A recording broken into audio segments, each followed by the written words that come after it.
जादुई पेंसिल। एक शुभम नाम का लड़का था। उसके माता पिता बूढ़े हो चुके थे। शुभम कोई काम नहीं करता था। गांव में उसे कोई काम नहीं दिया करता था। वह काम खोजने की कोशिश तो करता, लेकिन उसे अच्छी आमदनी होने वाली नौकरी नहीं मिल पा रही थी। उसके माता पिता की एक ही इच्छा थी कि उनके मरने से पहले वह शुभम के बसे घर को देख सके। शुभम की शादी के लिए कोई लड़की नहीं मिल रही थी। उसके माता पिता ने बहुत सारी लड़कियां देखी, लेकिन एक भी लड़की शुभम को पसंद नहीं किया करती थी। शुभम देखने में बिल्कुल खूबसूरत नहीं था, पतला दुबला सा था। सर के बाल भी उड़े हुए थे। आमदनी भी नहीं थी। इधर उधर से बस इतने पैसे कमा लेता था जिससे माता पिता का और खुद का पेट भर सके। उन लोगों के पास खेत भी नहीं था और घर भी छोटा सा था। यही वजह थी कि कोई लड़की शुभम से शादी करना ही नहीं चाहती थी। एक दिन शुभम की माँ शुभम से बोली, बेटा, क्या अब तक तुझे कोई लड़की नहीं मिल पाई? आप हर रोज यही पूछते हो और मेरा जवाब होता है नहीं। नहीं मिली तो पूछने की जरूरत ही क्या है? ये सवाल मत पूछा करिए मुझे। ऐसा मत बोल बेटा, इतनी उम्र हो गई है तेरी, अब तक तो तुझे घर बसा लेना चाहिए। हाँ ठीक है, कोई मिल जाएगी तो कर लूंगा। गांव वाले भी शुभम का बहुत मजाक उड़ाया करते थे। वह जहाँ जाता था सभी उसे कालू और गंजा कहकर बुलाते थे। क्या करूं, कोई अच्छी नौकरी तो मिल नहीं रही है। कोई अच्छी नौकरी लग जाती तो जरूर कोई लड़की मुझसे शादी करने के लिए तैयार हो जाएगी। कुछ महीने बीत गए। अब तक शुभम को अच्छी आमदनी होने वाली नौकरी नहीं मिल पाई। एक रात जब शुभम घर आ रहा था, तभी उसे कचरे के ढेर में कुछ चमकती हुई चीज दिखाई दी। वहाँ जरूर कुछ चमक रहा है, एक बार देख लेता हूँ क्या है। जब शुभम ने वहां ध्यान से देखा तो उसे एक पेंसिल दिखी। अरे ये तो पेंसिल है, इसका क्या करूं? अच्छा चलो, इसे अपने साथ ही लेकर चला जाता हूँ। बहुत खूबसूरत है। शुभम उस पेंसिल को लेकर एक और रख देता है। तभी पेंसिल से आवाज आती है, शुभम मुझे छोड़कर कहाँ जा रहे हो? शुभम पीछे मुड़कर देखता है कि पेंसिल बोल रही है। अरे ये पेंसिल बोल कैसे रही है? मैं जादुई पेंसिल हूँ। तुम मुझे अपने साथ लाए हो तो अब मैं तुम्हारी हुई। मैं हमेशा तुम्हारे साथ ही रहूंगी और तुम्हारी हर इच्छा पूरी करूंगी। क्या तुम सच बोल रही हो? हाँ, तुम चाहो तो मुझे आजमा लो। अच्छा एक काम करो, यहाँ एक कुर्सी लाकर दिखाओ। मुझे अपने हाथों में लो और मुझसे यह चीज एक कागज पर लिखो। उस पेंसिल से कुर्सी लाने की बात लिखते ही तुरंत एक कुर्सी आ जाती है। अरे तुम तो सच में जादुई पेंसिल लगती हो। मुझसे कोई लड़की शादी नहीं करती क्योंकि मैं ऐसा दिखता हूँ। मेरे बाल भी उड़ चुके हैं, मेरे पास सुंदर घर भी नहीं है, पैसे भी नहीं है, खेत भी नहीं है। बताओ मैं क्या करूं? कभी कभी तो मन करता है खुद को खत्म कर दूं, लेकिन माँ पिताजी के बारे में सोचकर रुक जाता हूँ। तुम एक काम करो, कुछ दिनों के लिए मुझे अपने साथ लेकर कहीं दूर शहर चलो। मैं तुम्हारी सारी समस्याएं दूर कर दूंगी। शुभम अपने माँ पिता से इजाजत लेकर शहर चला जाता है। शुभम तुम एक कागज पर लिखो कि तुम्हें सर पर बाल चाहिए। शुभम ने ऐसा ही किया। थोड़ी ही देर में शुभम के सर पे बाल आ गए। अब लिखो, तुम बिल्कुल खूबसूरत बन जाओ। हाँ लिख दिया। लिखते ही शुभम खूबसूरत बन गया। देखो शुभम, मैंने तुम्हारी इच्छाएं पूरी कर दी। अब तुम्हें कुछ दिनों में नौकरी भी मिल जाएगी। तुम इसे भी लिख दो। शुभम यह भी लिख देता है। एक बड़ी दुकान में काम करने के लिए कुछ दिनों में फॉर्म भरवाया जाएगा। तुम जाकर फॉर्म भर देना। पेंसिल ने शुभम को दुकान का नाम पता दे दिया। शुभम वहां जाकर फॉर्म भर दिया। फॉर्म भरने के बाद शुभम का सिलेक्शन हो गया। अब शुभम एक बहुत ही अच्छे पद पर पहुंच गया था। उसकी आमदनी भी बहुत अच्छी होने लगी थी। शुभम ने एक बहुत खूबसूरत घर खरीद लिया। शुभम एक दिन पेंसिल से बोला, पेंसिल, मेरे सारे सपने पूरे हो चुके हैं, बस एक ही सपना बचा है, वो है मेरी शादी का। हाँ, उसे भी लिख दो, वह भी जरूर पूरा होगा। शुभम ने वह भी लिख दिया। शुभम जहाँ काम करता था वहाँ एक महिला ग्राहक आई। वह अपना सामान लेकर जा रही थी, तभी पैर फिसलने की वजह से गिरने वाली थी। शुभम उसे गिरने से बचा लेता है। वह महिला शुभम से बहुत खुश हो जाती है। वह शुभम को पसंद करने लगती है। एक दिन जब शुभम बाजार गया था, तब उसने उसे देखा। उसी महिला का पर्स चुराकर कोई चोर भाग रहा था। शुभम ने चोर को पकड़ लिया और पर्स लाकर उस महिला को दे दिया। वह अब उससे बहुत प्रभावित हो गई थी। मेरा नाम प्रेमलता है, मुझे तुम एक अच्छे इंसान लगे हो। मेरी एक बेटी है, भावना। मैं चाहती हूँ तुम उससे शादी कर लो।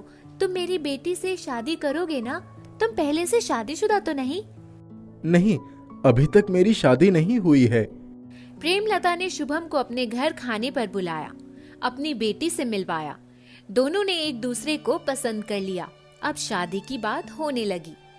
मैं भावना को अपने गांव ले जाना चाहता हूं और माँ पिताजी से मिलवाना चाहता हूं। उनकी आशीर्वाद लेकर ही हम शादी करेंगे। सभी गांव आते हैं। गांव वाले शुभम को पहचान नहीं पाते। शुभम को कार से उतरता देखकर सभी आश्चर्य में पड़ जाते हैं और शुभम का भव्य स्वागत करते हैं। उसके माता पिता उसे देखकर बहुत खुश होते हैं और भावना को आशीर्वाद देते हैं। आप लोग भी हमारे साथ शहर चलिए। वहां मैंने अपना सब कुछ बना लिया है। अपना घर है, नौकरी है। माँ पिताजी शहर जाते हैं। उसके बाद शुभम और भावना की शादी खुशी खुशी हो जाती है और अब सभी बिल्कुल मिलजुल कर रहते हैं। आज शुभम के पास सब कुछ था और उसके पीछे जादुई पेंसिल का कमाल था। शुभम जादुई पेंसिल को धन्यवाद बोलता है। एक दिन भावना पुराने सामानों को हटा रही थी, तभी उसे वह पेंसिल दिखाई दी। यह कैसी पेंसिल है? लगता है बहुत पुरानी हो गई है। भावना सभी सामानों के साथ उस पेंसिल को भी कबाड़ के सामान के साथ भेज देती है। शुभम जब उस पेंसिल को खोजता है तो वो उसे नहीं मिलती। वह बहुत दिनों तक उसे ढूंढता है, लेकिन पेंसिल उसे नहीं मिलती। वो सोच लेता है अब वो पेंसिल उसे कभी नहीं मिल पाएगी। वो अपनी जिंदगी में आगे बढ़ चुका था। अब पेंसिल अपने नए सफर पर जा चुकी थी। फिर वो किसी जरूरतमंद को मिलेगी और उसकी मदद करेगी। संध्या अपने माता पिता के साथ टीकमपुर गांव में रहती थी। संध्या भगवान की बहुत पूजा करती थी और वे रोज सुबह शाम मंदिर जरूर जाती थी। संध्या की माँ सौतेली थी।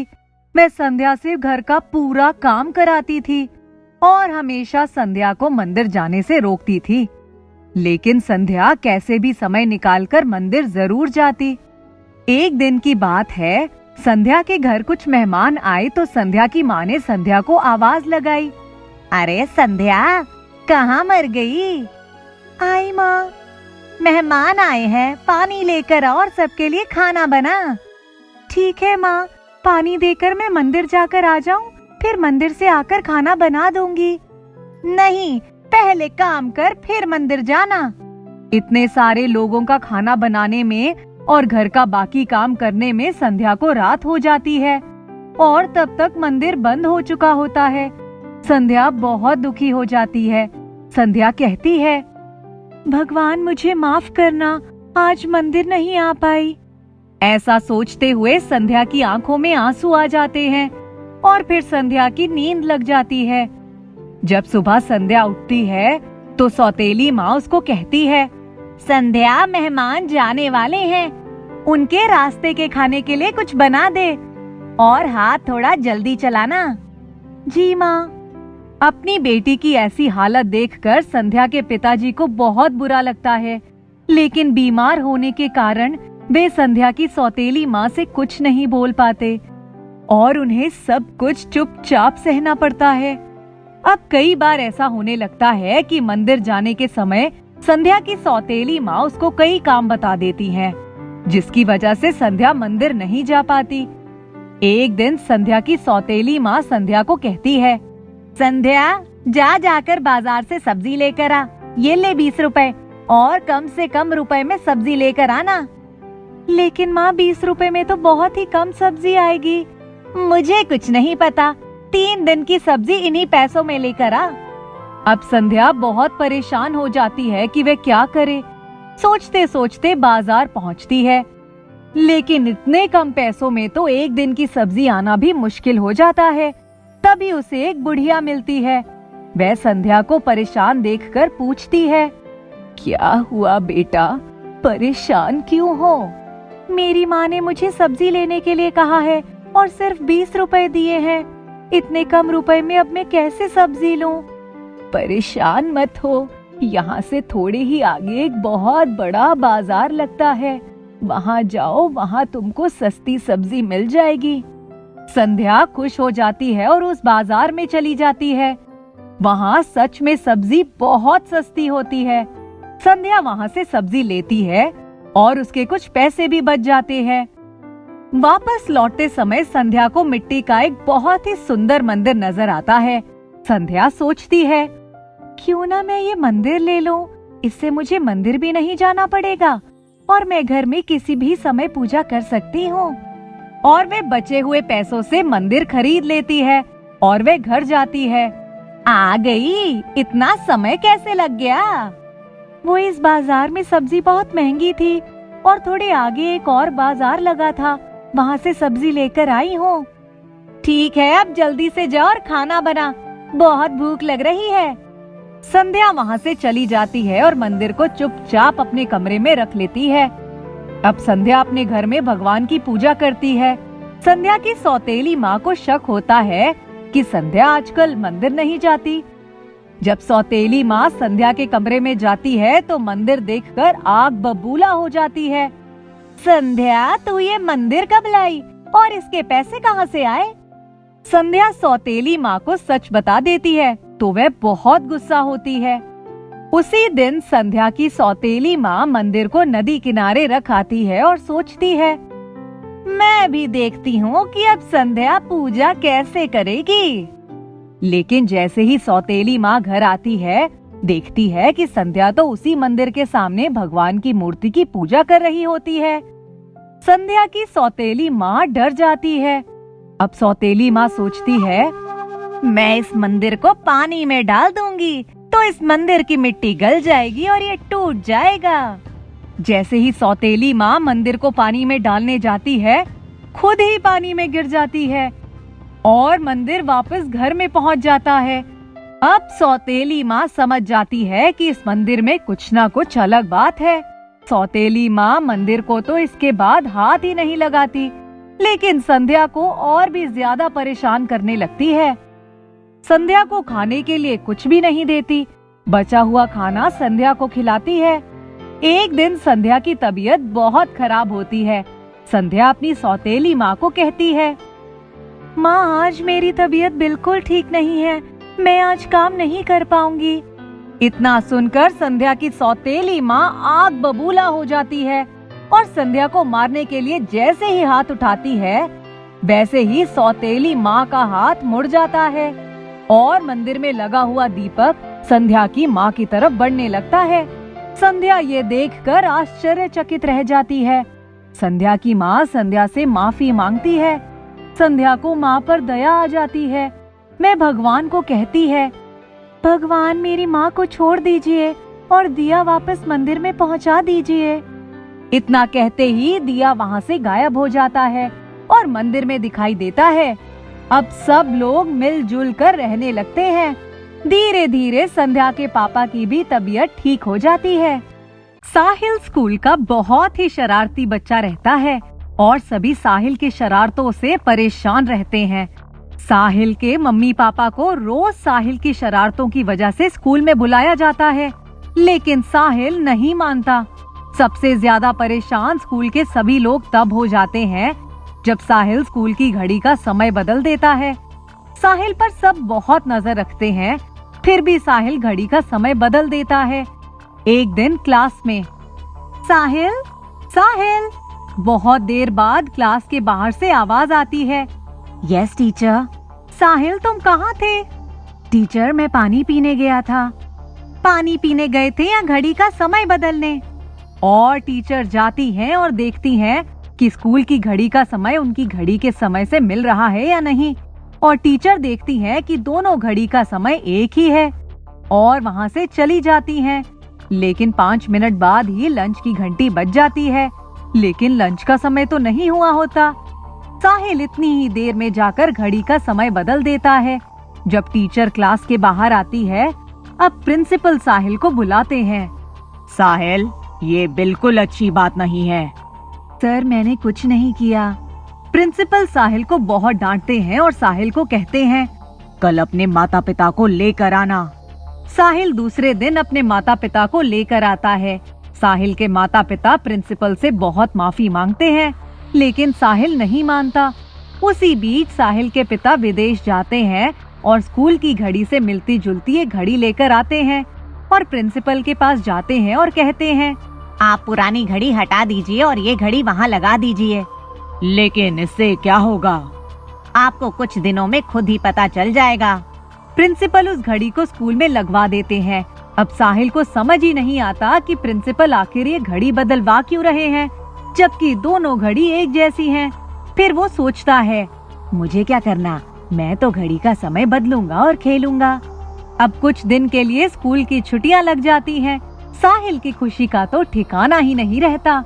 अब साहिल छुट्टियों में बहुत खेलता है, मस्ती करता है, लेकिन पढ़ाई बिल्कुल नहीं करता, ना ही होमवर्क करता। उसको लगता है वो स्कूल की घड़ी का समय बदल देगा तो उसका नंबर आने तक क्लास खत्म हो जाएगी। अब फिर से स्कूल शुरू हो जाते हैं। अब साहिल फिर उस घड़ी के पास जाता है और जैसे ही घड़ी को हाथ लगाता है, बहुत तेज रोने लगता है। साहिल का रोना सुनकर सब साहिल के पास आ जाते हैं। टीचर साहिल को पूछती है, क्या हुआ, रो क्यों रहे हो? टीचर, मैं फिसल गया जमीन पर तो मुझे लग गई। साहिल, संभाल कर चला करो। फिर टीचर की नजर घड़ी पर जाती है, लेकिन घड़ी का समय बिल्कुल सही होता है। उस दिन क्लास और स्कूल बिल्कुल सही समय पर चलते हैं। प्रिंसिपल और टीचर तो बहुत खुश हो जाते हैं। उन्हें लगता है शायद साहिल की शरारत कम हो गई, लेकिन साहिल बहुत परेशान हो जाता है। वह सोचता है, आखिर ऐसा क्या था उस घड़ी में जिसने मुझे धक्का मारा और मैं गिर गया। कल एक बार और स्कूल की घड़ी का समय बदलने की कोशिश करूंगा। और दूसरे दिन साहिल फिर जाता है और घड़ी का समय बदलने की कोशिश करता है, लेकिन उसके साथ फिर वही होता है। उसे लगता है घड़ी में भूत है जो उसे धक्का देकर गिरा देता है। वह डर जाता है। वह प्रिंसिपल को जाकर कहता है, सर, जो आपने नई घड़ी लगाई है उसमें भूत है। उसने मुझे 2 बार धक्का दिया। प्रिंसिपल को समझ नहीं आता ये क्या बात कर रहा है। प्रिंसिपल साहिल को कहते हैं, तुम अभी जाओ, हम देखते हैं घड़ी में कौन सा भूत है। प्रिंसिपल साहिल के पापा को बुलाते हैं और उनसे पूछते हैं, आखिर ये कैसी घड़ी है? साहिल के पापा बताते हैं, इस घड़ी के पीछे एक बटन है, उसमें सेंसर लगे हुए हैं। जब घड़ी को उतारना हो तो उस बटन को बंद करके उतारना होता है। अगर कोई बिना बंद किए उसे छूता है तो उसमें हल्का सा करंट लगेगा। वह करंट हमारे हिसाब से मामूली है, लेकिन बच्चों के हिसाब से थोड़ा ज्यादा है। उस करंट का कोई नुकसान नहीं है। अब प्रिंसिपल समझ जाते हैं कि साहिल के पापा ये घड़ी क्यों लाए थे। प्रिंसिपल साहिल को बुलाते हैं और कहते हैं, साहिल, तुम शरारत करते हो ना, इसलिए उस घड़ी ने तुम्हें धक्का दिया। उसमें कोई भूत नहीं है, वो जादू वाली घड़ी है। अगर तुम शरारत नहीं करोगे तो घड़ी तुमको कुछ नहीं करेगी। साहिल प्रिंसिपल, टीचर और अपने माता पिता से माफी मांगता है और एक अच्छा बच्चा बन जाता है।